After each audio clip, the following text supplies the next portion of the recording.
Los microondas se han vuelto algo casi esencial en todas las casas. Es necesario para calentar nuestras comidas, claro. Desayuno que se come frío nos dará dolor de estómago y nos hemos acostumbrado a comer caliente, a tal punto que ya no nos gusta la temperatura ni fría ni la temperatura ambiente. Pero ¿será tan sano todo esto? ¿Tenemos que comer la comida fría, caliente, a temperatura ambiente o como nos dé la gana? ¿Cómo debemos calentar la comida? Todo esto y mucho más te lo enseñaré en este video. Pero antes, como siempre te digo, quiero que te suscribas a este canal en el botón de suscribirte. También que active la campanita, que le dé like a este video para que YouTube te notifique los videos que subí y para que a más personas YouTube le muestre sus videos y más personas sean ayudadas por mí en el tema de la nutrición. Subo un video nuevo cada 2 días a las 6 de la tarde, hora Costa Rica. Empecemos viendo qué pasa si comemos frío, directo de la red. Luego, qué pasa si comemos a temperatura ambiente. Y por último, qué pasa si comemos caliente. Y qué pasa si comemos muy caliente. Y comparemos a ver qué es lo mejor. Tenemos que saber que el estómago está a 37 grados. Entonces, si comemos directo a la refri, la comida va a ser mucho más fría. Y tenemos que calentar primero esa comida para poder asimilarla bien y que el estómago no se vea afectado. Este proceso genera algunos efectos interesantes. Primero, quemaremos más calorías. Como te lo dije en este video, cada vez que comemos algo frío, cada vez que nos exponemos al frío, estamos bajando la temperatura del cuerpo. El cuerpo siempre quiere estar a 36, 37 grados. Por ende, ocupa quemar calorías, quemar energía para calentarse, para hacer un efecto térmico. Y el segundo, y el más interesante para mí, los almidones si están fríos son mejores. Para eso tenemos que entender qué es un almidón realmente. Un almidón es una cadena de glucosa. Es azúcar, azúcar, azúcar encadenada y un poco más compleja que el azúcar simple. Pero eso en tu cuerpo se comporta como un azúcar. En tu cuerpo el almidón se transforma directamente en glucosa. Esta glucosa tiene dos objetivos: o ser almacenada en forma de glucógeno en tus músculos y en tu hígado, o en forma de grasa en todo tu cuerpo, o ser usada directamente como energía para ser transformada directamente en ATP en tus mitocondrias celular. Tu cuerpo, para meter toda esa glucosa a la célula, ya sea para ser almacenado o para ser usada como ATP, llama a una hormona sintetizada en el páncreas llamada insulina. La insulina lo que hace es como tocar la puerta para que la glucosa entre las células y las membranas celulares no impidan su paso. Esto es un proceso que funciona bien en una persona sana y que es necesario y no tiene ningún problema. El problema viene cuando tenemos malos hábitos, cuando no hacemos ejercicio, cuando comemos un montón de almidones y un montón de azúcar, cuando no comemos ni grasa, ni proteínas, ni fibra, cuando comemos mala calidad de comida, cuando estamos estresados, cuando no dormimos bien, cuando tenemos deficiencias nutricionales, etcétera, etcétera, etcétera. Ya ahí la cantidad de glucosa que hay en sangre es un montón. Penetra los almidones y los azúcares. Entonces el cuerpo, bueno, llama a la insulina, la célula no abre la puerta al llamado de la insulina. O sea, la insulina toca la puerta, pero la célula no abre. Entonces la glucosa se queda vagando en sangre. Entonces el cuerpo se confunde y llama a más insulina. Las células son resistentes a la insulina. La insulina sigue tocando, tocando, tocando y las células no abren, no abren, no abren, no abren. Esto es una bola de nieve y por eso se repite, se repite, se repite, se repite. El cuerpo, como te dije al principio, la glucosa lo usa de tres maneras: para ser o reservada en forma de glucógeno o reservada en forma de grasa usada como ATP. Para la primera y la tercera ocupa la insulina meta la glucosa de las células y como que no puede porque las células son resistentes, solo le queda usarla como la segunda manera, guardarla en forma de grasa. Por eso la obesidad y todos los problemas cardiovasculares y metabólicos que tenemos en la actualidad, por la bendita resistencia a la insulina que nos hemos autogenerado. Hay algo llamado almidón resistente tipo 3 que se forma cuando el almidón ha sido procesado, por ejemplo, como un cocinado, y se enfría de la refri. Varios ciclos de calentamiento e enfriamiento hagan que cada vez se retrograde más y se haga aún más resistente. Este es totalmente resistente a adiciones de las enzimas implicadas. Ese almidón tiene un efecto similar a la fibra en el organismo. No es tan bueno como la fibra, pero tiene un efecto similar. Bueno, la cosa es que si mandamos el azúcar muy rápido a la sangre, eso era un pico de glucosa. Y como que hay un pico, ocupa un pico de insulina para meter esa glucosa a la célula. Si la mandamos muy rápido, ¿verdad? Entonces la insulina será mucho mayor y la resistencia a la insulina posterior será mucho mayor. Pero si mandamos poquito, poquito, poquito, poquito, poquito, poquito, la glucosa, como pasa con el almidón resistente o como pasa si comemos fibra, ese pico, en lugar de ser como tan recto y bajar tan rápido, será un poco más controlado, será más así, como una montañita. Entonces tu insulina irá poquito a poquito y no se generará esa resistencia, porque lo que genera resistencia es la impresionante cantidad de insulina que se genera en un pico de insulina. Entonces, si el pico de insulina es más pequeño y más controlado, más espaciado en el tiempo y más pequeño verticalmente, digamos, esa resistencia a la insulina es bastante difícil que se genere si comemos decente. Además, esta misma resistencia ayuda a tu microbiota, a tu saciedad y a tu digestión en general. El problema es que si calentamos la comida, o sea, si no comemos directo a la refri, este efecto se pierde completamente.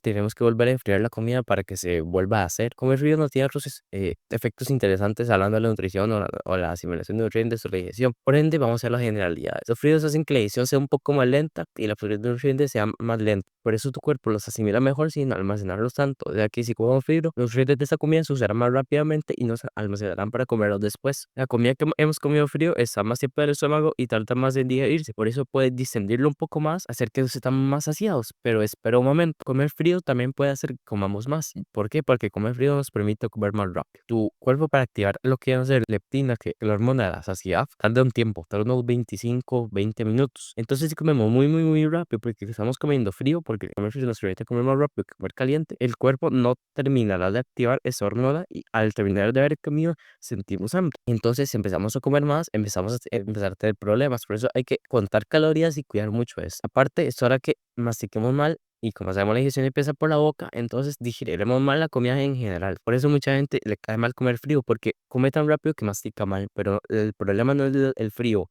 el problema es que masticas mal. Un estudio llevado a cabo por Western Washington University, el que se examinaron a 120 pacientes a quienes se les sirvió a los dos grupos un mismo sándwich, uno frío y otro caliente. Al grupo que se les envió frío, sentía que no había comido lo suficiente, por lo que pedía más comida de la que se les había dado. Bueno, quiero darte un poco los efectos de congelar un alimento. Bueno, congelar básicamente es la formación de cristales de hielo en el alimento que impiden que las bacterias proliferen y se reproduzcan, lo que hace que los alimentos sean más seguros de consumir por más tiempo. Algunos alimentos en el proceso de fermentación de los cristales hace que cambie su textura y eso se vuelve un poco rara, por lo que no es recomendable congelarlos, como las verduras de hoja, los champiñones, el queso, salsas que lleven huevo como la mayonesa, el ketchup, los alimentos con alto contenido de grasa como la crema, algunas salsas, algunas frutas de contenido de agua como el vino y el tomate son cosas que deberíamos congelar. El efecto de la congelación del contenido nutricional es casi nulo, por lo que no quita casi nutrientes de los alimentos. Es mentira que se quiten nutrientes de los alimentos. Solamente pasa con la vitamina C. Cuando congelamos un alimento, el 20 o el 15% de la vitamina C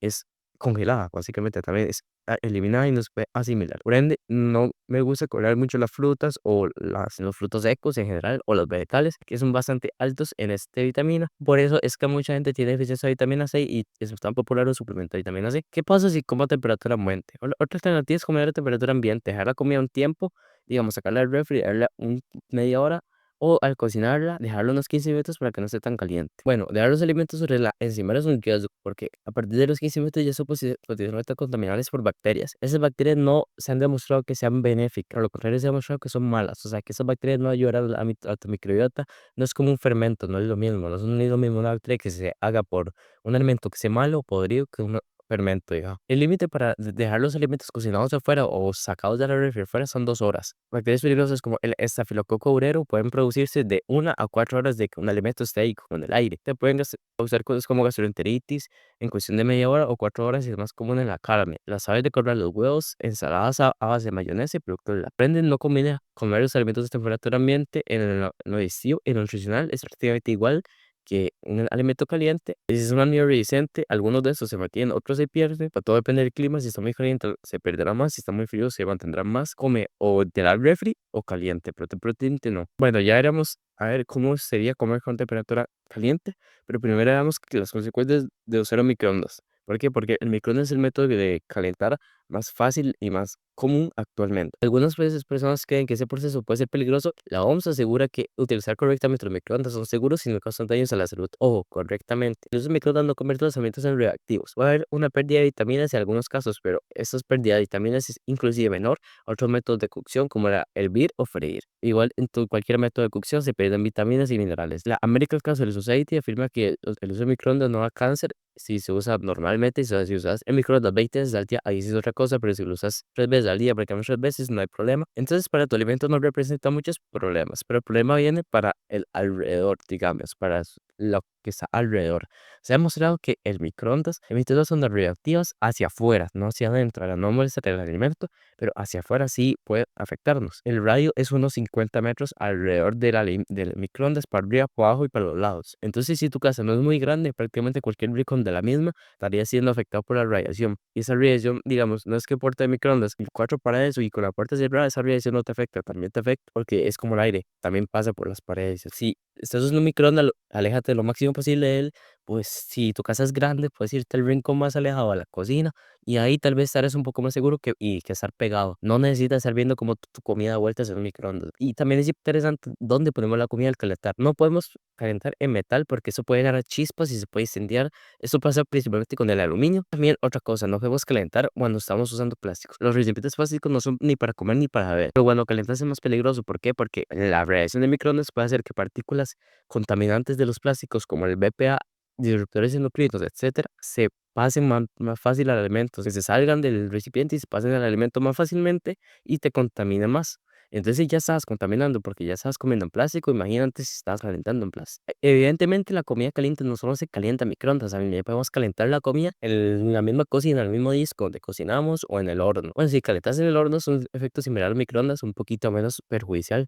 Evidentemente, nadie calentar un plato en el horno es muy raro. Digamos, con preparaciones más grandes por ahí se podría hacer y no está mal. Y si hablamos de calentar en un disco, es de la mejor opción de calentar realmente, porque estás como volviendo a cocinar la comida sin cocinar, ¿me entendés? O sea, estás quitando bacterias que se pudieran hacer en el proceso de refrigeración y estás recalentando la comida y no te está implicado en ningún tipo de radiación y no es nada peligroso para las personas alrededor. Tampoco puedes calentar la comida así, volviendo el mismo disco, la misma cocina en plástico. Pasa lo mismo que con microondas, pero esa es la mejor manera de hacerlo. Si tienes tiempo, porque ya sé que esto tarda mucho más que calentar los microondas, pero si tienes tiempo, siempre calienta el mismo disco donde cocinaste la comida. Si hiciste un coso de frijoles en el disco, puedes calentar el coso de frijoles en el mismo disco. Evidentemente, la comida me caliente mejor es la comida caliente recién hecha. Siempre dejando unos 5 o 10 minutos para que se enfríe y no tenga las consecuencias de comer en demasiado caliente, que las veremos ahorita. Y dejar mucho tiempo la comida enfriándose para no tener las consecuencias de dejarla mucho tiempo la comida ahí al aire.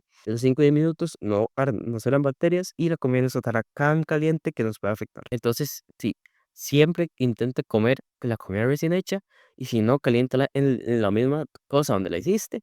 Y si ya no puedes por tiempo, de ahí toca usar el microondas. Ya sabemos cómo usarlo bien, alejarnos lo máximo posible del humito. Siempre calentar en un recipiente, ya sea de vidrio o de cerámica o de algún material que no sea ni metal ni plástico. Ahora sí, ¿qué pasa si como caliente? Ya sabemos cómo calentar la comida. Entonces ya haremos qué pasa si como caliente. Primero se rompen los alimentos resistentes que hemos creado si los creamos. Segundo, el alimento se hace más palatable si está salado y menos palatable si es dulce. O sea, si es salado será más rico y si es dulce será menos rico. Las comidas calientes se giran más fácil y rápido. Eso significa que sus azúcares y almidones se liberarán más rápidamente a su sangre y tu pico de glucosa será un poco más peligroso. Como es lo contrario que pasa si comemos vidrio. La comida se liberará más rápidamente a la sangre y el pico de glucosa será mayor y el pico de insulina será mayor. Entonces un poco de cuidado. Pero eso también significa que se hace más fácil la digestión para gente con problemas digestivos. Está de temor que caliente la comida. Ya dijimos que las comidas frías duran más tiempo en el estómago, eso más lenta la digestión. Si tú tienes problemas gástricos, se los puede exacerbar. Si tienes problemas gástricos, come caliente, siempre. ¿Y qué ocurre si comemos o bebemos de algo demasiado caliente? Nos puede dar cosas como el cáncer de esófago. ¿Por qué? Porque a tu esófago,